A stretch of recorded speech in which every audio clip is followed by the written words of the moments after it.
Have you ever wondered why nearly 1,600 people vanish in national parks every single year, according to multiple search and rescue reports?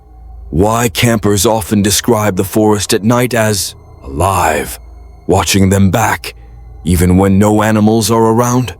Today, you'll hear 3 true camping horror stories. Stories that involve real disappearances, unexplained encounters, and situations that remind us of one terrifying fact. When you sleep in the wilderness, you're not alone, even if you think you are. These aren't legends or campfire tales. These are real events from real people, and after hearing them, you might think twice before planning your next camping trip. I've spent most of my life in the outdoors, hiking, camping, exploring places most people never see. I'm not easily scared. I know the difference between the sound of a deer, the movement of a fox, and the heavy pacing of a bear. But what happened to me in the Utah backwoods 2 years ago, I still don't understand. I went on a solo camping trip deep into a region that's known for its long, isolated trails. It wasn't my first time there. Actually, I'd camped near that same area almost a dozen times. The forest always felt familiar, predictable, almost comforting. This time felt no different. At first, I reached my campsite late in the evening. The sun had already dipped behind the mountains, and the air was colder than I expected, but everything else was normal. Quiet wind, distant birds, that usual forest smell of pine and soil. Nothing strange. By the time I pitched my tent and started a small fire, night had settled fully. The sky was clear, full of stars. I ate, cleaned up, and went into my tent. I remember thinking how peaceful it felt.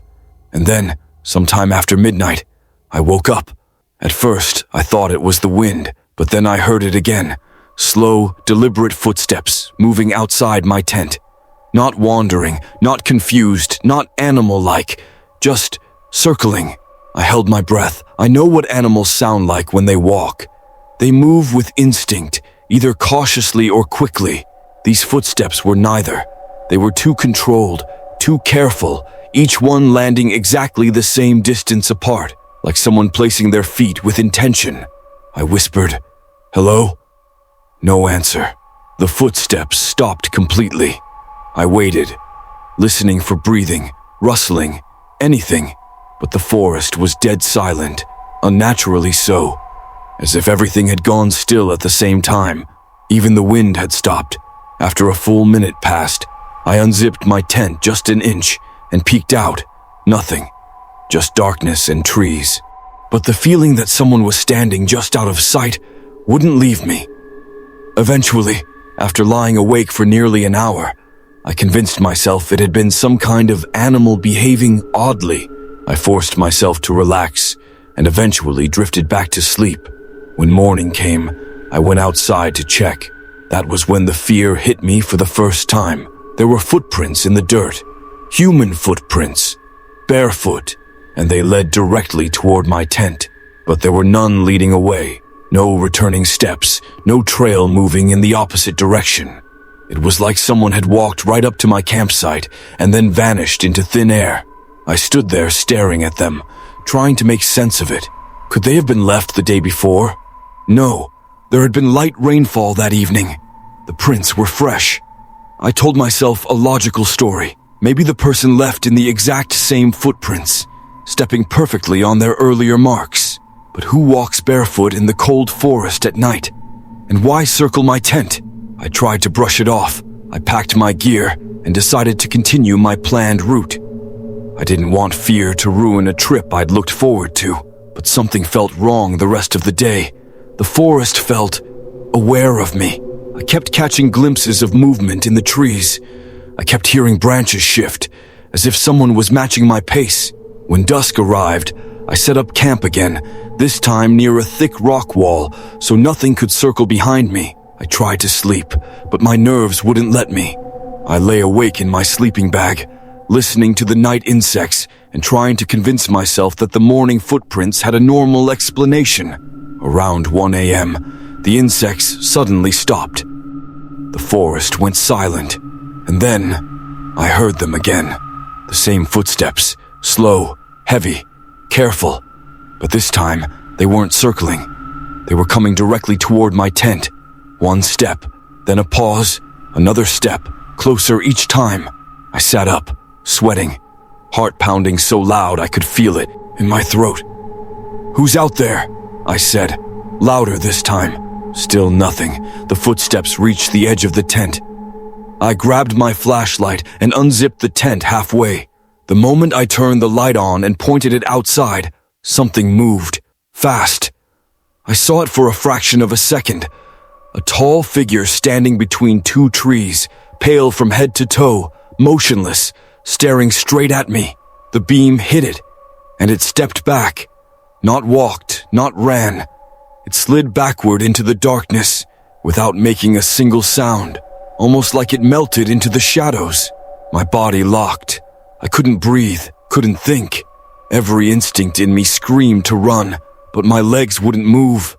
After what felt like minutes, I forced myself to pack my things. I didn't bother folding anything. I just shoved gear into my backpack and ran. I didn't even look back. I hiked the entire night, following the trail with shaking hands and a tiny flashlight that kept flickering. Every time the light dimmed, I thought that thing would be standing right beside me. When I reached the ranger station the next day, I told the ranger what happened. He looked at me much longer than expected before speaking. "You're not the first," he said. "About every couple of years, someone reports a silent figure walking around campsites at night, always barefoot, always quiet, always watching." I asked him what it was. He shrugged. "No one's ever caught it. But the weird thing, it never leaves tracks going away, only coming in." His words made me realize something horrible. Whatever I saw hadn't just been passing by. It had come directly to me. Twice. Before I left, the ranger gave me advice I've followed ever since. "When you camp alone," he said, "always put something solid behind your tent. A rock wall, a fallen log, anything. People think it's to block wind. It's not. It's so nothing can walk behind you. I still hike. I still camp. But I never sleep with open space behind me. Not after Utah. Because somewhere out there, something walks the forests at night. Something barefoot. Something silent. And I don't know what it wants. But I know it knows how to find tents in the dark." I've been camping since I was a kid, but nothing, absolutely nothing, prepared me for what happened in the Colorado Valley. Back then, I thought the wilderness was beautiful, peaceful, predictable. Now, I know that some places feel empty for a reason. The trip was supposed to be simple. A weekend getaway with my younger brother, Eli, in a remote valley that few hikers ever bother to explore. We wanted silence, nature, and distance from our noisy city lives. We definitely got silence, but not the kind we expected. The first day went perfectly. We reached the valley, found a flat patch of ground near a creek, and set up camp. This place was unbelievably remote. No cell signal, no nearby trails, no other people. The air felt different there, thin and sharp, like the valley wasn't used to being disturbed. We spent the evening talking, laughing, roasting food. Nothing unusual, but after the sun dropped behind the ridges, the entire valley changed. Every sound echoed strangely, almost distorted, like the mountains were swallowing and spitting back noise. That was the first moment I felt something off, but I ignored it. Around midnight, as we lay in our tent trying to sleep, I heard something faint, a thin, distant scream. I froze. You don't expect to hear humans screaming miles away from civilization. Did you hear that? I whispered. Eli answered immediately. Yeah. We both listened. A few seconds passed. Then another scream echoed through the valley. This one was louder, sharper, almost like a woman crying out for help. But the sound was warped, stretched, like multiple voices overlapping in different directions. My instinct said someone might be injured. But something in Eli's voice when he said, "Wait," stopped me from unzipping the tent. He whispered, "That's not normal screaming." He was right.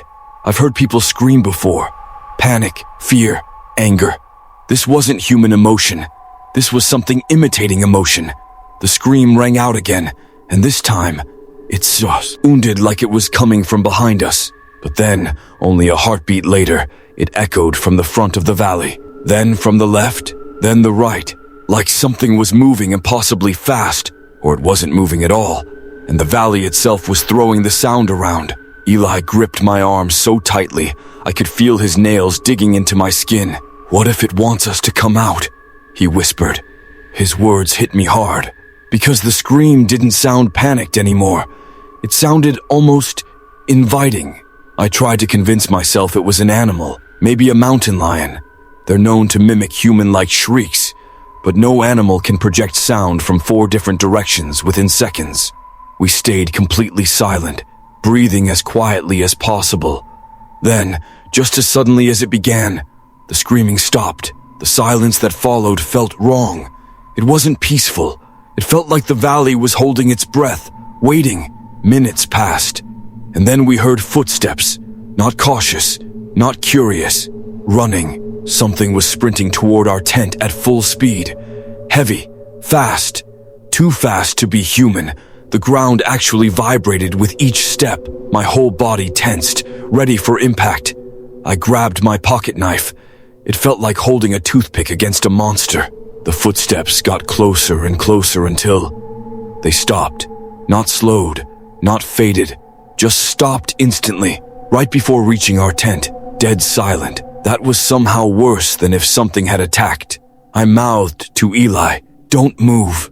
We sat there frozen for what felt like an hour. I could hear my heartbeat in my ears. I could hear his breathing shaking, but outside, not a single thing. It was like the world had erased itself. Eventually, exhaustion won. Around 4 or 5 a.m., the sky started to lighten, and we finally dared to unzip the tent. What we saw made no sense. No footprints, no trampled grass, no animal marks, nothing disturbed. Something had run toward us so hard the ground shook, but left no trace behind. We packed immediately. As we were taking down the tent, Eli called me over. On a boulder about 50 meters from our campsite was a handprint, a large, human-like handprint, pressed deep into the stone. Not dirt on the stone, a physical indentation, as if something had grabbed it with impossible force. The fingers were long, too long, and the spread was wider than any human hand. Eli whispered, "That wasn't an animal."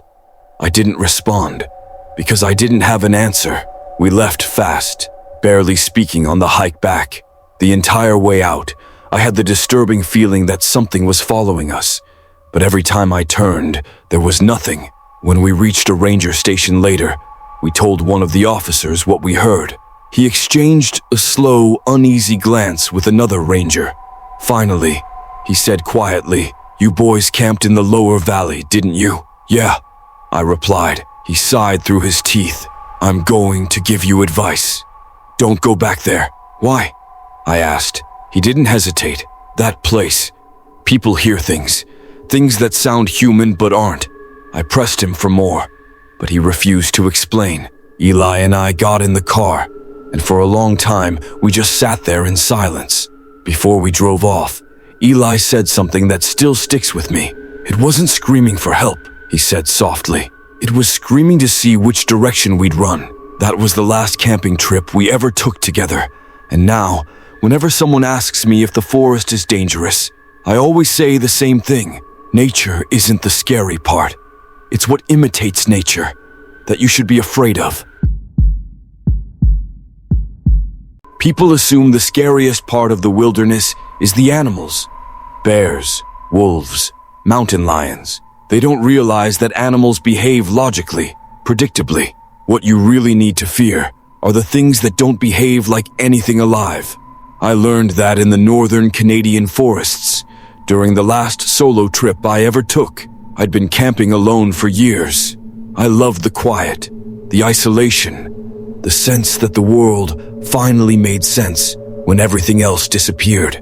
I'd been to mountains, deserts, frozen lakes, you name it. I thought I knew the wilderness. I didn't. The region I chose that year was known for being one of the most remote forests on the continent. No cell signal, no nearby towns, no real trails.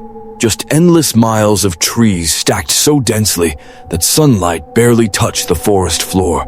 The first day was uneventful. I set up camp by a small stream, cooked food, wrote in my journal, and watched the light fade between the branches.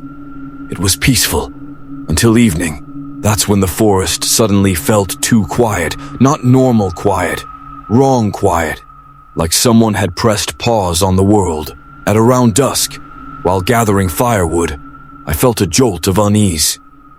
You know that instinct humans have, the feeling of being watched. It hit me hard. I turned around quickly. Nothing, just rows of trees blackened by the sinking sun. I tried to shake it off and kept walking, but after a minute, I saw it. A tall, dark figure stood behind a tree far off to my right, not moving, not hiding, just standing there. The moment I focused on it, the figure ducked back behind the trunk. Just a smooth, sudden motion, too fast to be natural. My heart dropped. I called out, "Hello? Someone there?" No answer. I scanned the trees for movement. Nothing. Maybe my eyes were playing tricks in the fading light. Maybe it was a shadow. I told myself that, but I didn't believe it. I returned to my camp, and the forest felt like it was tightening around me, closing in with every step. That night, I couldn't sleep. I lay inside my tent listening to the usual nighttime sounds, water trickling, wind brushing the branches. Then the whispering started. At first, it sounded like the wind, soft, uneven, almost like someone speaking from very far away. Then it got clearer. Not words, just a low, breathy sound, like someone trying to imitate human speech, but failing. I froze. The whispering circled my campsite, never too close, never too low, like whatever made it was testing the boundaries. My entire body shook as I listened. Finally, after nearly 20 minutes, it faded. I forced myself not to unzip the tent, not to look, not to move. Eventually, exhaustion dragged me into sleep, but it wasn't peaceful. I dreamed of long, pale arms reaching out of the trees and pulling me in. When daylight came, I told myself fear had exaggerated things. Maybe it was an animal. Maybe it was the wind. Maybe I'd been half asleep. By afternoon, I convinced myself to stay another night. That was my biggest mistake. Before sunset, I went out again to collect firewood. That's when every hair on my body stood upright, because I saw him again, this time much closer, a tall, lanky man-like shape standing between two trees, staring. I could see the outline of his body, long arms, a head tilted too far to the side, skin so pale it stood out even in the shade. The moment my eyes met his shape, he moved, not turning, not stepping, just sliding behind the tree. The same unnatural motion as before. No sound, no leaves crunching, nothing. My mouth went dry. My chest tightened. I backed away slowly, keeping my eyes on the tree he ducked behind. The entire forest felt like it was holding its breath. When I got back to camp, I packed my things in a rush. I didn't care about the food or the gear. I just pushed everything I could into my bag as fast as possible. But then something happened that made me freeze. A soft pressure pressed against the side of my tent, like a hand, gently pushing the fabric. Then a shape appeared, the outline of a face, just the shape, slowly sliding across the tent wall, as if something outside was listening or observing me. I couldn't move. I couldn't speak. It felt like the air had turned to stone. Then I heard it. A low, broken murmur right outside the tent. Not words, not a voice, just a strange, uneven sound trying to form something familiar. Without thinking, I grabbed my emergency flare and pulled the cord. A red glow filled the tent instantly. Outside, the shadow jumped back with a sudden, unnatural motion, like it was startled by the light. I pushed my way out of the tent, flare raised in my hand, and for a single second, I saw it. A tall, pale shape standing between the trees. Thin, still, its eyes reflecting the red glow, in a way that didn't feel normal. As the flare brightened, the figure slipped away behind the trees with a movement that didn't look natural, almost like it didn't follow normal steps. I ran through the forest with everything I had, desperate to reach my car as before the light faded. Every crunch of leaves behind me made me speed up. I didn't look back. When I finally reached the ranger station, I rushed inside, shaking and exhausted. I told them what I saw. They didn't laugh. They didn't question me.